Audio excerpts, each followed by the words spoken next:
and Ryan hits hard and is tremendously, unbelievably fast. So I think Ryan catches him and hurts him and knocks him out. Yeah, it's gonna be one of those vintage knockouts. You know, remember I said my last fight, it's gonna be a RG classic. This is gonna be a throwback RG where he gets knocked out cold. Left hook? I don't know. You'll see. You're saying about 5th round, right? That's what you're feeling? 5 rounds and below. 5 rounds? Round. Damn. Yeah. Anything sub 5 rounds? Anything sub 5 rounds is a disappointment, but I will still finish the job. I will make him quit. You think I've been up at middleweight? Mixed with someone who's competed at super middleweight.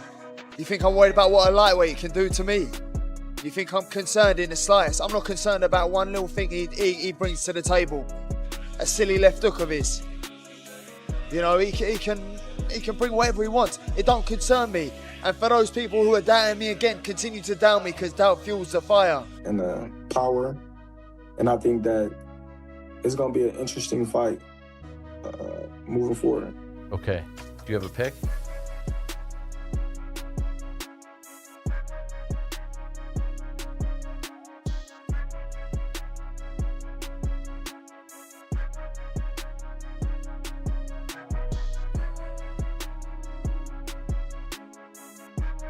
The biggest names in boxing have spoken, and their predictions for Ryan Garcia versus Conor Benn are already sending shockwaves through the sport. Who really has the edge heading into this explosive showdown? The verdicts are in, and they might surprise you. He's very talented, and when he's focused, he can beat everybody.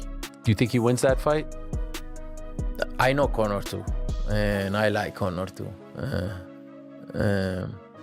But I think Ryan is a special fighter. And now, one of the most feared names in boxing history steps into the conversation. Mike Tyson himself has weighed in on this highly anticipated showdown between Ryan Garcia and Conor Benn. What does Iron Mike really think?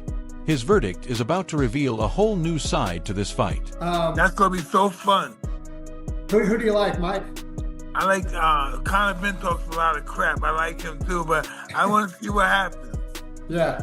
Former world champion Sean Porter isn't holding back, and he's speaking from experience. Despite spending real rounds sparring with Conor Benn himself, Porter believes there's one thing Benn simply won't survive: the raw power of Ryan Garcia. I think that fight, based off of how Ryan Garcia just looked in his last fight, I mean, it looks like he beats Conor Benn. Conor Benn has a style that matches what Ryan is good, you know. The style clash favors Ryan Garcia because of his speed, because of his power from the outside. So definitely a tough fight for Conor Benn. Again, based off of Ryan's last fight, I would say 60-40. Ryan Garcia wins that fight, possibly KO, but Conor is very, very tough. And that's what I already knew about him, but I got to see it firsthand when we sparred. He's much more versatile than we saw in the first fight with Eubank. Comes back in a rematch against Eubank. We see the versatility, we see the speed, the foot movement, and things of that nature. Those were the things that I saw. And just like that, more fuel gets thrown on the fire. Shakur Stevenson has made his stance crystal clear. If Conor Benn loses to Ryan Garcia, Stevenson wants nothing to do with him. But that's not all. Shakur's own pick for this matchup might just stir up even more controversy. Ryan Garcia. Do you think it's a close fight? Do you think it's a dominant win for him? How do you see it playing out? Nah, I think Ryan should win that pretty easy. I don't think this should be a hard fight for Ryan. But, you know, you never know who shows up with Ryan. Like, the guy that fought against Rolly, Conor Benn might get in there and scare him and put him in his place. So, we'll see. So when you say you want to fight Conor and all that stuff, but if he loses in dominant fashion to Ryan, does that make you less interested in fighting him down the line? Yes. Okay. So there's a lot hinging on this in some regard. Like if people are hoping to see you fight him, if Conor doesn't show up or doesn't look good, maybe it evaporates. Yeah, for sure. Okay. But not everyone's buying into the hype around Ryan Garcia. Tank Davis's own coach, Kenny Ellis, sees this fight through a completely different lens, and he believes Conor Benn has exactly what it takes: the skills, the tools, and the strategy to shut Garcia's power down and walk away with a statement victory. Like Ryan, he's a better boxer. Okay. But I think Conor Benn has a better tolerance for pain. Yeah. You know what I mean? So he might overcome Ryan's boxing skills. Okay. If he get past the left hook. If he can get past the left hook, he should be good. You remember Ryan dropped Mario Barrios in the first round with a right hand, a right hook.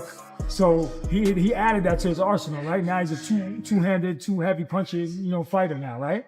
I think Ben is more guttier. You know what I'm saying? Yeah. Yeah. He don't shy away from the pain. So you think that Barrios got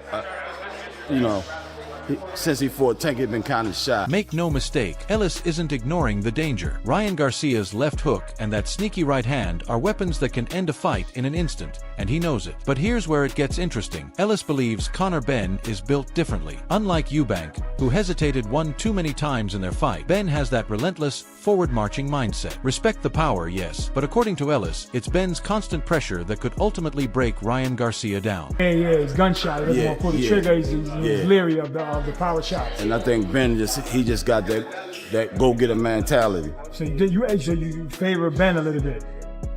You favor Ryan. I like Ryan. The only thing I'm going with Ben. I'm gonna go with Ben. Okay.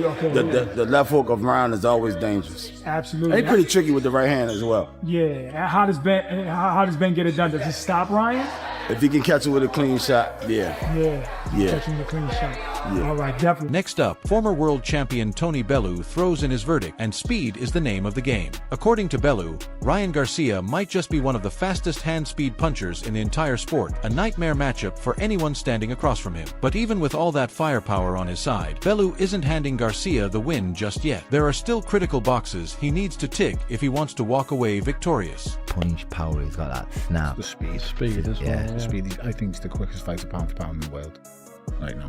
Yeah. I don't even think anyone's remotely close to him. Pound for pound to speed. I haven't seen speed like him since Amir. Yeah. Amir's the quickest I've ever seen. Up close one. I've trained alongside him for GP.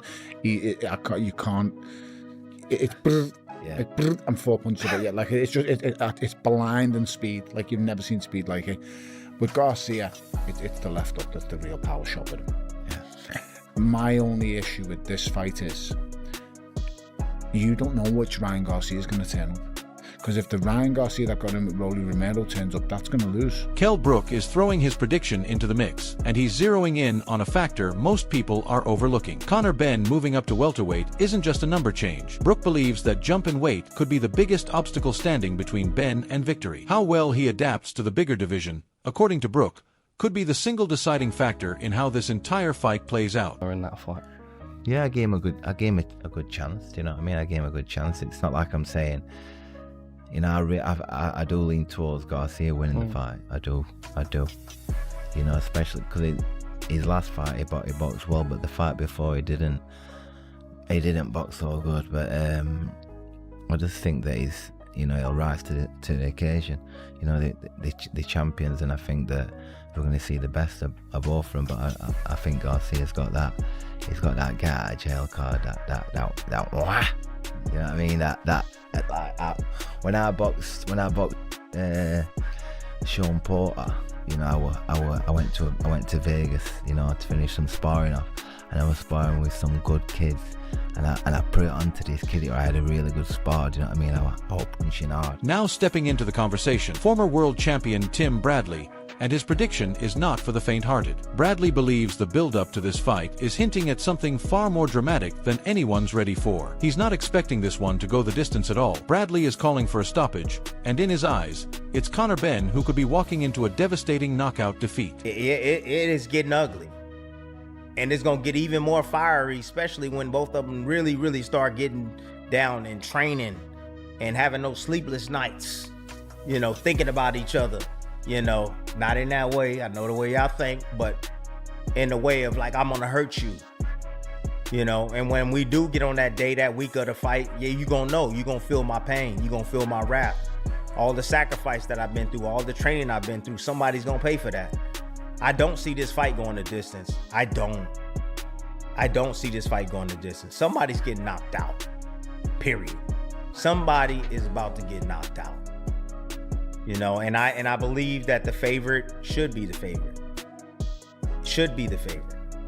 And that's Ryan Garcia. And then comes the harshest verdict yet. Carl Froch believes Conor Benn is walking straight into a mistake, stepping into this fight far too soon. Froch questions Benn's entire resume, pointing out he hasn't beaten a name big enough to justify sharing the ring with Garcia. In Froch's eyes, the gap between these two fighters' achievements is massive, and when they finally meet, it'll be Ryan Garcia's speed and power that overwhelms Benn completely. Conor Benn against Ryan Garcia, I think Conor Benn gets absolutely splattered. I've got to be honest, I don't think he's got a chance. He's not there yet, and I've said it before, and he gets the ump with me for saying it. But who's he beat? What's he done? Who's his biggest win? Chris Eubank. You can't say it's a big win. This guy finished Eubank years ago, and Eubank lost a couple of fights. He got battered by Liam Smith, and that's a level. It's like, what's Eubank done to warrant Conor Benn saying, I'm ready for world titles like this against this guy? I know he's just now become a new world champion, and it'd be a good fight, but for me, I just think Ryan Garcia runs rings around him. I don't know if you agree or disagree. He might have a new dream. He might have a better dream. If I'm Conor Benn, I'm probably looking at Garcia though as the one for me, because... Joining Froch in the conversation, George Groves takes a closer look at Conor Benn's chances, and surprisingly, he understands exactly why Benn made this call. Groves admits he probably would have made the same decision himself, seeing this as a far more realistic opportunity than chasing a fight with Shakur Stevenson. He points to Benn's aggressive style and natural gifts as real strengths, but he's also quick to remind everyone that Benn's clash with Chris Eubank Jr. didn't exactly prove as much as some people think. It's a bigger fight than the Shakur fight. Yeah. And more winnable. And more winnable. So yeah, it's more dangerous in some ways, but it's more winnable in others.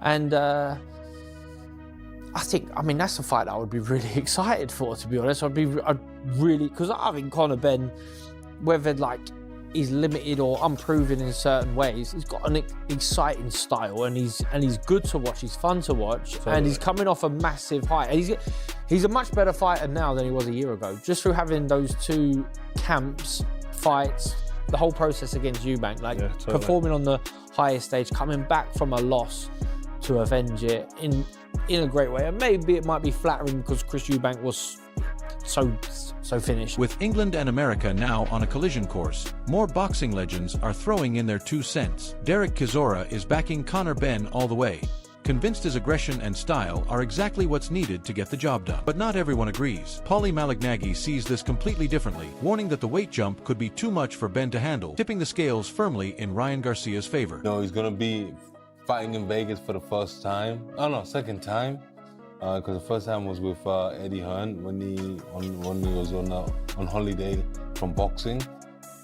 Listen, it's about opportunity, and he's been calling for this world title fight. He's been calling everybody out. He now gets that opportunity against Ryan Garcia. The big problem, by the way, is at 147 for Conor Benn, where he won't carry that strength that he once had. Ryan Garcia wins the fight. Conor wins the fight. You reckon he wins the fight? What, not 147? I don't think so.